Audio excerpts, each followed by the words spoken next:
Hi. Your Highness.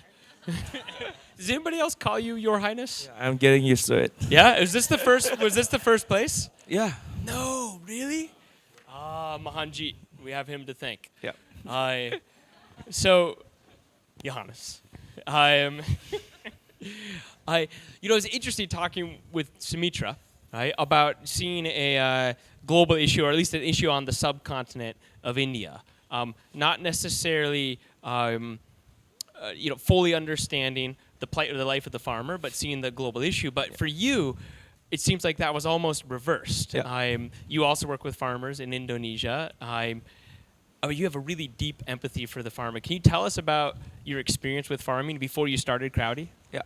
So I'm used to be farmers by myself. Yeah. So I'm learn a lot farming not by education. So I Yeah. didn't have any agriculture background at all. I just really love farming. Yeah. So every day before going to school, I'll always drop by to nearest farm to actually working with farmers. But there's never been a good experience for me. There's take away my money, scamming me a lot, and do tons of terrible things. But I'm just realizing that we cannot just judge all farmers by one farmers.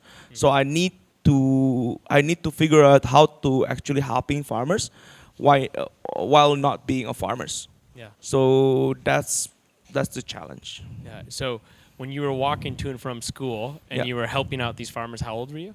I think 17. 17. Yeah. Okay, and you were just helping because I you really enjoyed farming. I You just really loved love it. spending time with them. Yeah, Yeah. yeah. Did you open up or start, not open up, but did you start your own farm at any point in time? Yeah. After my university, I start my own farm. Yeah. But it's going pretty well. Yeah. But I'm realizing that doing our own farm is really fun, but it's only impact like maybe 15 to 30 people on it. Yeah. So there's one thing, one incident happens that really bad. So when I want to harvest in around 24 December, where the price gonna be picked, because like the next day is Christmas. So when I want to harvest all my things, the price crashed down. Wow. So I even cannot sell anything to those markets. So those make me realize that what happens to smallholders farmers that didn't have any power, didn't have any things. Even middle class man like me can die for 1 second. How about the farmers? Yeah. Yeah. So did it actually go Yeah, bankrupt? it's technically? bankrupt Yeah. one day. Okay. Done. So you went from being a bankrupt farmer to now helping support how many farmers? Yeah, we working with more than 20,000 farmers right More now. than 20,000 farmers, yeah. So it begs the question, right? What did you learn from that failure? And how did you apply that to the genesis of Crowdy? Okay, so the first thing that all the farmers need to be helped, but not all farmers ready to be helped. So we need to finding those farmers that are ready to be helped, so we can start helping them. So that's the first thing. And the second thing is we never giving cash to farmers. Yeah. So money is really dangerous. Yeah. It can trigger tons of things. Yeah. So we try to eliminate those manufacturer. Yeah. So we never giving them cash. We only giving them something that they need, like fertilizers, seeds, plastic, chemicals, or anything that they really need. And we also connect them with direct with buyer. So those buyer will pay to Crowdy. Yeah. With those infrastructures and ecosystem in places, there is no NPL so far. Yeah. It's amazing. So for those who don't understand the business, when you say you have a buyer, Yeah. is it a buyer like, is that a McDonald's? Is that a grocery store? Is that, Imagine like Unilever, P&G. They are buyers. Yeah, they are buyers. Yeah. They're the one that actually pay to Crowdy. They are the one that actually Okay. sourcing from our farmers. Yeah.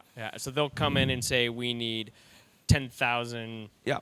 Let's say they need 10,000 tons of potatoes. So we help those farmers to actually finance their farmers and help them to actually planting according their standard and quality. Yeah. So we connect directly those smallholder farmers to those big guys. So we enable smallholder farmers to have those power so they can sell directly to those big buyers. It's amazing. And I remember when I was first learning about CROWDE, I thought this was one of the hardest companies in the world that we've ever come across in terms of starting and taking to market, because you're building an entire marketplace for a very hard demographic. I mean, if we can pause for a second, I mean, what's been hardest about this journey? The hardest part is actually like onboarding farmers, because Yeah. like farmers are really pragmatic persons. So they need to see with their eyes and literally like seeing all those money coming in. There is example that proving proving success. Yeah. So we need to show them. We cannot just like talks. Yeah. So that's the hardest part, because like in terms of agriculture, we need time to actually proving. Yeah. And sometimes startups didn't have those much time to actually proving something. Yeah. So that's the thing, is like the whole industry is just like we just like against all the odds. Like financial, agriculture, and tech is not like suitable to actually put it together. Yeah. Like agriculture need time, tech need to be fast. Yeah. So those kind of things we still figure out how to actually doing it, but Yeah. so far it's pretty well. Yeah, and how the over 20,000 farmers that you work with, I mean, how does this show up in their day-to-day lives? What's the change in income or yield or?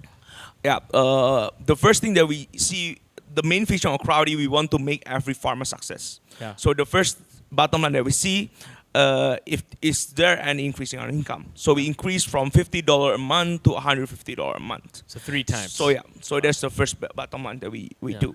And the second one is actually like increasing their productions. Yeah. We're increasing more than 30% in terms of quantity and 20% in terms of quality. Yeah. So those kind of things that we focus on how to make these farmers better. This is Yeah. our main goal. Yeah. And when are you going to be satisfied? Okay. Right. Some people look at this and say you've already transformed the lives of 20,000 farmers and their families, but when do you feel like you'll be fulfilled? Until there is 26.1 million farmers actually onboarding or using our platform, Yeah. that's gonna be like maybe a point that I'm gonna be satisfied, because like the whole agriculture industry in Indonesia especially is really really corrupt.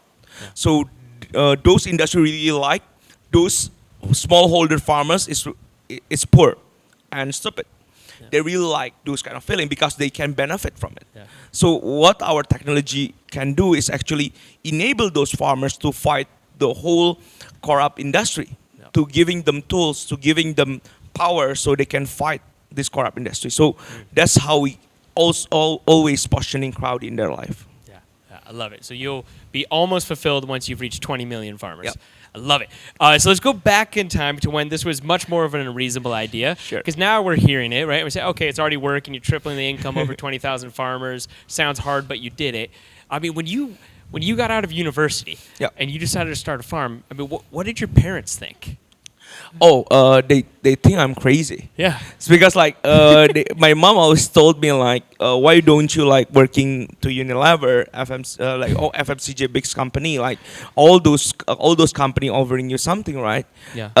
And I then my mother told me like I didn't know what to told my friends. I didn't know what my child actually doing. Yeah. So she really confused about what I'm really doing, Yeah. until my name is appear in one newspaper. Nice. And there's this she starts like, oh, this what type of you doing, but do you make money? At the version we never make money. He really concerned about everything that's going on in my life, but Yeah. right now he's still really concerned, but Yeah. he's pretty supportive. Yeah. Yeah.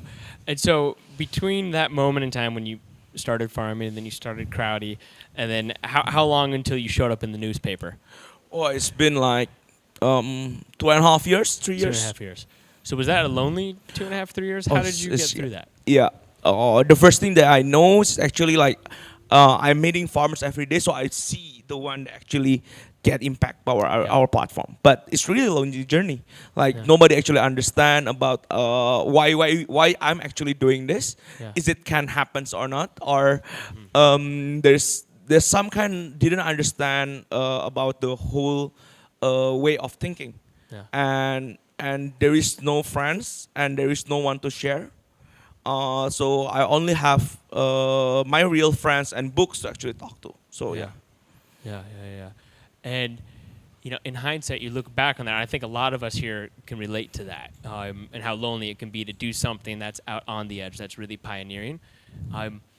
So kind of flip that coin a little bit. I'm just curious, what do you love most about being an entrepreneur? Okay.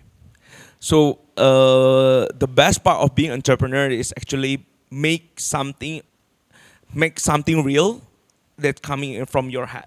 Yeah. So make some things that never exist before to be accessed is something that really make me every time push further. Yeah. So that's excites me the most. Yeah. Well, I think that thing that's in your head, the 20 million farmers, I have no doubt you're going to make it real. Is anybody else in awe of Yohanes? I am completely in awe of everything you're doing. Thank you, my friend. Thank you. Thank you so much.